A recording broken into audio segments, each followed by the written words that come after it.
Salut les sorciers! Aujourd'hui, on va parler de quelque chose qui s'évapore sous nos yeux, la vitesse de réaction de différents alcools. Eh oui Fred, ensemble, on va voir comment l'éthanol, le méthanol, l'isobutanol et l'isopropanol s'évaporisent au cours du temps. Regardez ce tableau. On a mesuré la masse de chaque alcool à toutes les 10 secondes. Et devinez quoi? Ils ne s'évaporent pas tous à la même vitesse. Exactement Fred. La vitesse de réaction dépend de plusieurs facteurs. Premièrement, elle dépend de la nature chimique de l'élément. Ce que je veux dire par cela est que le plus légère que l'élément est, plus la molécule a tendance à s'évaporer rapidement. Deuxième est l'interaction entre molécules. Certaines molécules ne s'accrochent plus unes aux autres. Et troisièmement, ce qui affecte cela, la température et la surface exposée. Plus c'est chaud, plus les molécules ont tendance à bouger plus rapidement, donc ils vont s'évaporer plus rapidement. D'après nos mesures, c'est le méthanol qui s'évapore le plus rapidement. En 90 secondes seulement, il a déjà complètement disparu. Normalement, c'est la plus petite molécule de notre expérience. Ensuite, on a retrouvé que l'éthanol, puis l'isopropanol, enfin l'isobutanol, qui prend le plus de temps à s'évaporer. Regardez bien, si on met les 4 alcools côte à côte, on voit tout de suite que le méthanol est le premier à disparaître et que l'isobutanol prend un temps fou à s'évaporer. Exactement, Fred. Et si vous voulez en savoir plus sur l'évaporation et la chimie des liquides, restez branchés sur Ce n'est pas sorcier, édition Collège Beaubois. Alors, si vous voulez que votre parfum tienne longtemps, évitez les solvants trop volatiles. Et les sorciers, aujourd'hui, on va voir comment une réaction chimique peut être accélérée ou ralentie juste en changeant la température. Eh bien, exactement, Fred. Et on va observer la réaction de London, un phénomène où un fluide transparent devient foncé et la vitesse de réaction de ceci dépend de la température. Plus la température est basse, plus la réaction est lente. Par exemple, à 8 degrés Celsius, la réaction a pris 61 secondes, alors qu'à 36 degrés Celsius, elle a seulement pris 13 secondes. Alors, on a préparé nos solutions et on a testé 4 différentes températures. 8 degrés Celsius, 14, 23 et 36. C'est parce qu'à haute température, les molécules bougent plus rapidement et entre eux ont souvent des collisions, ce qui accélère la réaction chimique. Regardons nos résultats. Wow! Donc, si on veut ralentir une réaction chimique, il suffit de la refroidir. Et si on veut l'accélérer, il suffit de la réchauffer. Regardez bien, plus c'est chaud, plus la couleur apparaît vite. Alors, si vous voulez comprendre comment fonctionne une réaction chimique, testez-les à différentes températures.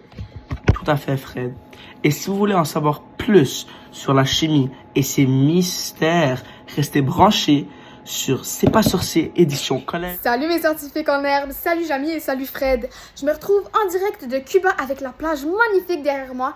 Et il fait tellement chaud ici, il fait comme 35 degrés. Je me prendrais bien un petit café glacé en vous parlant des surfaces de contact. Nous avons eu la chance de faire un petit laboratoire sur les surfaces de contact et d'observer divers phénomènes. Avant de commencer, vous devez sûrement vous demander c'est quoi une surface de contact.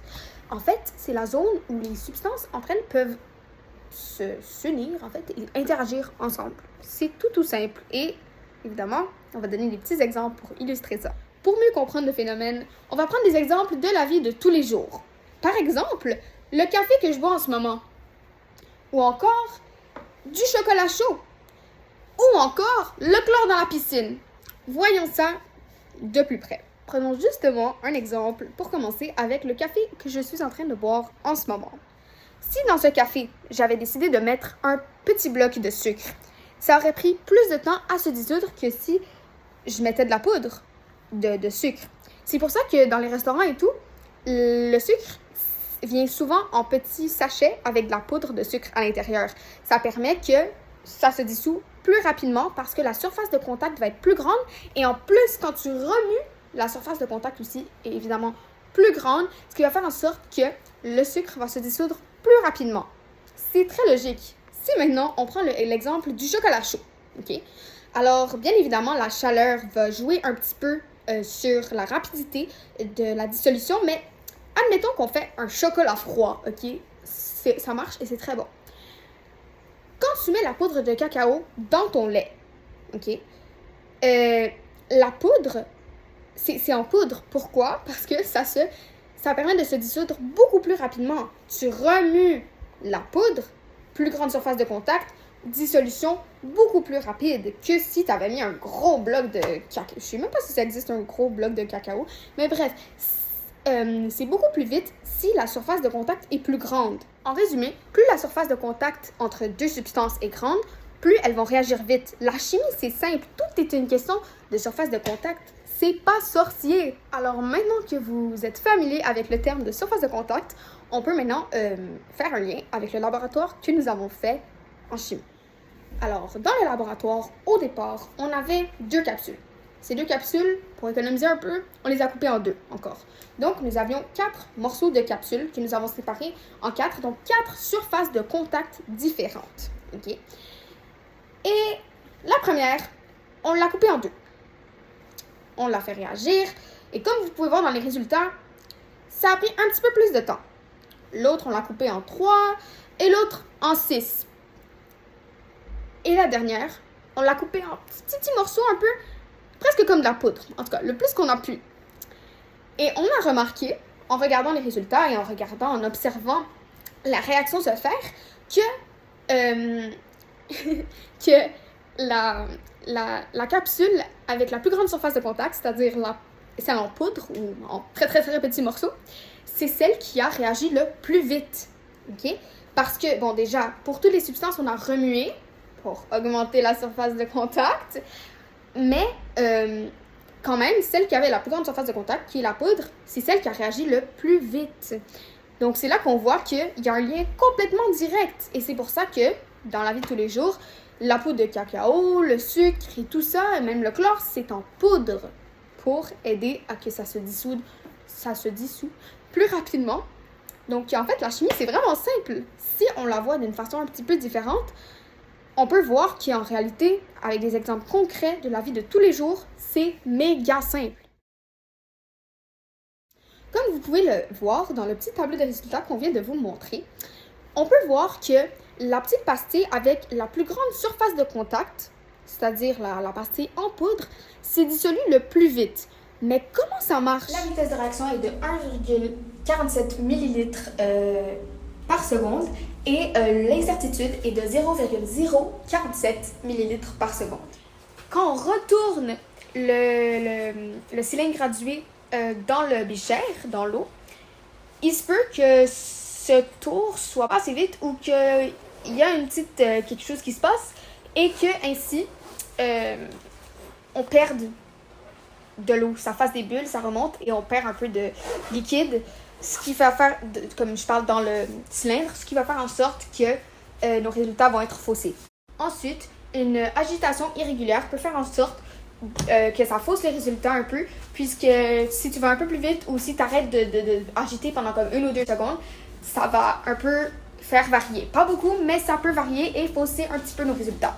Finalement, une plus petite masse de soluté ou une plus grande masse ou encore une petite variation dans la quantité d'eau dans l'Erlenmeyer peut faire en sorte que, par exemple, on a transvidé du petit cylindre gradué de 10 ml à l'Erlenmeyer, peut-être qu'il y a eu une petite perte d'eau, ce qui fait en sorte que cette quantité d'eau-là dans l'Erlenmeyer peut varier et ainsi la vitesse de réaction va évidemment varier avec ce facteur-là. Donc, la prochaine fois que vous vous préparez un petit chocolat chaud avec la poudre de cacao ou encore un café avec un petit peu de sucre pour que ce soit un petit peu moins amer, vous allez penser à moi.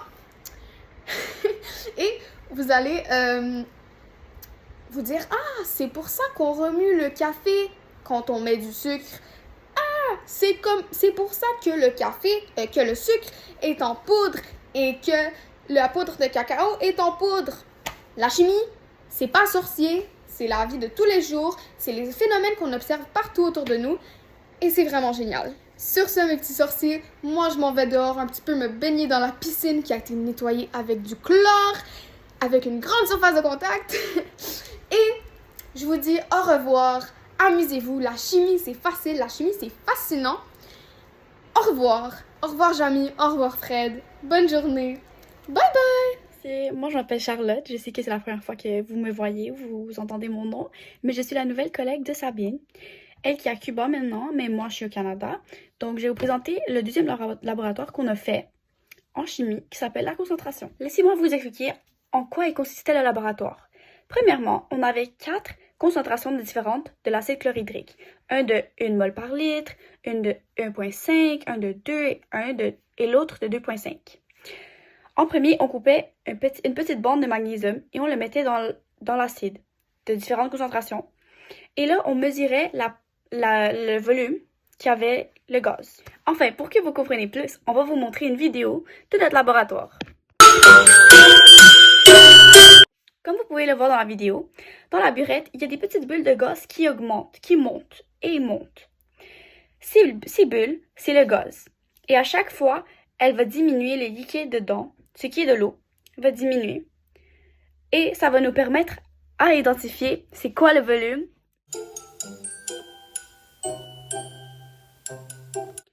Comme vous pouvez le voir dans le graphique ici, il y a quelques points qui sont aberrants, mais la ligne est plutôt droite. De plus, pour savoir si on a bien réussi notre laboratoire, on a dû faire des calculs. Laissez-moi vous expliquer les calculs qu'on a fait. Donc, en premier, on a pris 2 coordonnées dans le tableau et on a pris le temps final, le volume final, moins le temps initial, divisé par le temps final, moins le temps initial. Ce qui nous a donné, pour le premier, pour la plus petite concentration qui est de 1 mol, on a trouvé que ça fait 0,53 mol par litre. Ce qui veut dire que la vitesse est quand même petite. Et on a fait la même chose pour la concentration la plus grande, qui est de 2,5 mol par litre. On a obtenu environ 1,6 mol par litre. Ce qui veut dire que, comme la concentration du deuxième, qui est de 2,5, a une vitesse plus grande, ce qui veut dire que celui où la concentration est plus grande, donc le 2,5, sa vitesse va être plus vite. Donc la réaction va s'arriver plus vite. Mais au contraire, comme la concentration la plus petite est de 1 et sa vitesse est moins vite, ça veut dire que la réaction va être plus lente et va prendre plus de temps pour finir. Donc, pour conclure, l'expérience a permis d'observer l'effet de la concentration d'acide chlorhydrique sur la réaction avec le magnésium. Nos résultats nous démontrent que la réaction est plus vite et produit plus de gaz d'hydrogène lorsque la concentration de l'acide est plus élevée. On peut constater que le volume final de gaz d'hydrogène produit est proportionnellement à la concentration de l'acide chlorhydrique. Dans ce cas, le magnésium est le réactif limitant et la quantité de gaz d'hydrogène produit est limitée par la quantité de magnésium disponible. L'expérience a également permis de mettre en évidence l'importance de la concentration dans les réactions chimiques. Une concentration plus élevée signifie que les molécules réagissent sont plus proches les unes des autres, ce qui augmente la probabilité de collision et donc la vitesse de la réaction. Bon, mes sorciers, j'espère qu'avec ces explications, vous avez compris un peu plus la science de notre laboratoire. Et j'espère que vous avez compris et vous avez du plaisir en écoutant notre vidéo. Si vous voulez en voir plus et savoir plus de la science, n'hésitez pas à consulter notre site web ce n'est pas sorcier.collegebeaubois. Ou pour regarder plus de nos vidéos, c'est le même site. À tout à l'heure mes sorciers, à une autre vidéo.